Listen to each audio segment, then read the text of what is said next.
Hello guys, ಎಲ್ರಿಗೂ ನಮಸ್ಕಾರ. ಇವತ್ತು ನಾವು ಹೋಗ್ತಾ ಇದ್ದೀವಿ ನಿಡಗಲ್ಲು ಬೆಟ್ಟಕ್ಕೆ.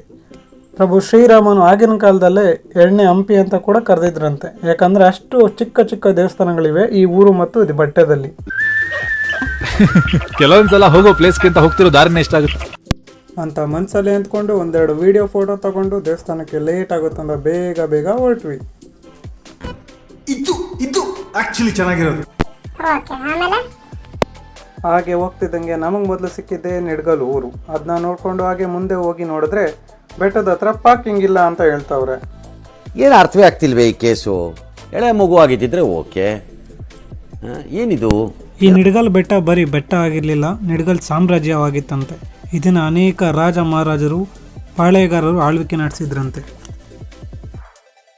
ನಮಗೆಲ್ಲ ಗೊತ್ತಾಗೋಯ್ತು. ಹಾಗೆ ಆಯಿತು ಅಂದ್ಬಿಟ್ಟು ಬೆಟ್ಟದಿಂದ ಕೆಳಗೆ 2-3 ಕಿಲೋಮೀಟರ್ ದೂರದಲ್ಲೇ ಗಾಡಿ ಪಾರ್ಕ್ ಮಾಡಿ ಹೊರಟ್ವಿ. ಹೂ ಸ್ಟಾಪ್ಡ್ ಯು? ನಿಮ್ಮನ್ನು ತಡೆದಿರುವವರು ಯಾರು? ನಡೆದು ಸುಸ್ತಾಗಿ ಕೊನೆಗೋ ದೇವಸ್ಥಾನದ ಹತ್ರ ಬಂದ್ವಿ. ಸರಿ ಆಯಿತು ಅಂತ ಕೈಕಾಲು ಮುಖ ತೊಳ್ಕೊಂಡು ದೇವಸ್ಥಾನಕ್ಕೆ 3 ಸುತ್ತು ಪ್ರದಕ್ಷಿಣೆ ಹಾಕ್ಕೊಂಡು ದೇವಸ್ಥಾನ ಒಳಗೆ ಹೋಗಿ ದೇವ್ರಿಗೆ ನಮಸ್ಕಾರ ಹಾಕ್ಕೊಂಡು ಪ್ರಸಾದ ಕೊಟ್ಟರು. ಅದನ್ನ ತಿನ್ಕೊಂಡು ಮೊದಲೇ ನಿಡಗಲ್ ಜಾತ್ರೆ ಆಗಿರೋದ್ರಿಂದ ತುಂಬ ಜನ ಸೇರಿದರು. ಹಂಗೆ ಜಾತ್ರೆ ಅಂಗಡಿಗಳು ಕೂಡ ಬಂದಿದ್ವು. ಅದನ್ನೆಲ್ಲ ನೋಡಿಕೊಂಡು ಎಲ್ಲ ಮುಗೀತಂತ ನಾನು ಅಂದ್ಕೊಂಡೆ. ಆದರೆ ಪಿಕ್ಚರ್ ಬಿ ಬಾಕಿ ಅಂತ ಹೇಳಿದ್ರು. ಆಗ ದೂರದಲ್ಲಿ ಕಾಣೋ ಬೆಟ್ಟದ ಕಡೆ ಕೈ ತೋರಿಸಿ ಅಲ್ಲಿವರೆಗೂ ಹತ್ತಬೇಕು ಅಂತ ಅಂದರು. ಸರಿ ಅಂತ ಹೊರಟ್ವಿ.